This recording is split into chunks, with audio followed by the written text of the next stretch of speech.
Nós temos uma peculiaridade. O Ministério da Economia, que fundiu diversos ministérios, tinha 5 secretarias. Eu fui ministro da Fazenda. Depois dessa fusão, o Ministério da Fazenda, da Economia, tem 21 secretarias. Então extinguiram 3 ministérios e criaram 21 secretarias. Como é impossível fisicamente o ministro despachar com 21 secretários, criaram 7 subministros. Então o Ministério da Economia, que fundiu 3, virou 21 secretarias, 1 secretário executivo e 7 vice-ministros. Essas são as proezas, né, de um governo que é... Uma palavra rápida sobre posicionamento. Não é? O governo Bolsonaro, na minha opinião, merece uma crítica severa em relação à forma e ao conteúdo com que tem posicionado o Brasil no mundo, nas questões gerais e na questão específica. Neste período de 100 dias, é quase criminosa a conduta do governo brasileiro em relação aos interesses nacionais e a sua subalternização aos interesses estrangeiros, mas especialmente é chocante, constrangedora a vassalagem do governo brasileiro ao Império Norte-Americano.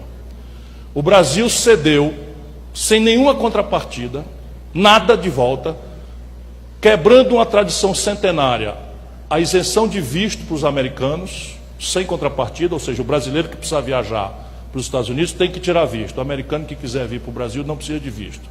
O Brasil cedeu aos americanos uma cota de 750 mil toneladas de trigo, para importar trigo americano, 750 mil toneladas, sem nenhuma contrapartida, e isto vai dizimar a triticultura, especialmente do sul do Brasil. O Brasil cedeu para os norte-americanos a base de Alcântara, permitindo que um pedaço do território nacional, isso na minha opinião viola a Constituição Federal, mas é um crime, e o Congresso Nacional ainda vai avaliar sobre isso, e nós precisamos pressionar, uma área do território brasileiro ficará proibida de acesso aos brasileiros, salvo autorização por autoridades americanas, o que quer supor que os americanos basearão seus serviços de inteligência e serviços de defesa e militares em território nacional brasileiro pela primeira vez na história, desde a Segunda Guerra Mundial, onde nós fizemos um tratado para sermos aliados no enfrentamento do nazifascismo.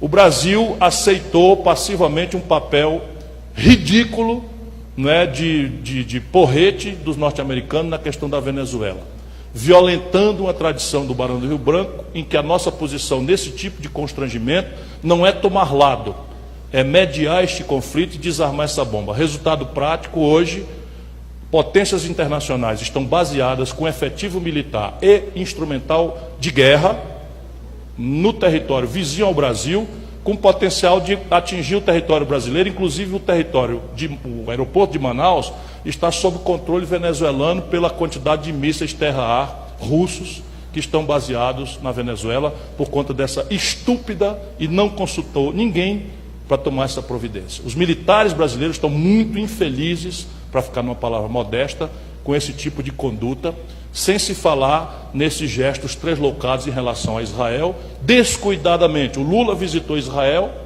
e visitou a Palestina, e o Brasil segue sendo uma área imune ao terror internacional.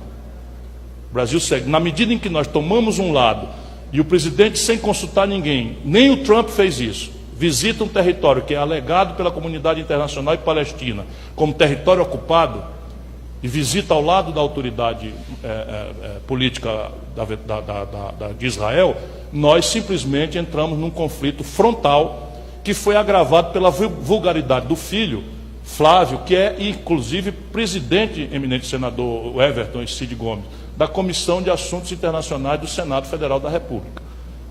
Essa declaração dele, puxando briga com o Hamas, o preço de pagar isso é um risco de colocar o Brasil num ambiente onde nós jamais precisaríamos estar. Portanto, esta talvez seja uma nota mais crítica que eu faço ao governo Bolsonaro. Além de tudo prático que nós estamos aqui, é um governo absolutamente entreguista do interesse nacional a potências estrangeiras. Muito obrigado por sua atenção.